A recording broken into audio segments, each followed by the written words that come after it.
கிருஷ்ணகிரி மாவட்டம் ஊத்தங்கரை அடுத்த கொண்டம்பட்டி ஊராட்சியில் அமைந்துள்ள பாம்பாறு அணை வறட்சியின் பிடியில் இருப்பதால் 20,000 ஏக்கர் விளைநிலங்கள் காய்ந்து கிடப்பதாக விவசாயிகள் வேதனை தெரிவித்துள்ளனர். இதனால் தங்கள் வாழ்வாதாரத்திற்காக வேலை தேடி விவசாயிகள் அண்டை மாநிலங்களுக்கு செல்லும் அவலநிலை ஏற்பட்டுள்ளது.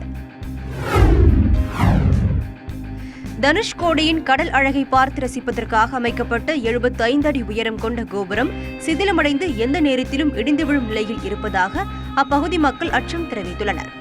எனவே சுற்றுலா பயணிகள் பொதுமக்களின் பாதுகாப்பு கருதி உடனடியாக உயர் கோபுரத்தை அகற்ற வேண்டும் என்ற கோரிக்கை எழுந்துள்ளது. திருவள்ளூர் மாவட்டம் பெரியபாளையம் பவானியம்மன் கோவிலில் ஆடி திருவிழாவை முன்னிட்டு செய்யப்பட்டுள்ள சிறப்பு ஏற்பாடுகளை மாவட்ட ஆட்சியர் வீரராகவராவ் ஆய்வு செய்தார்.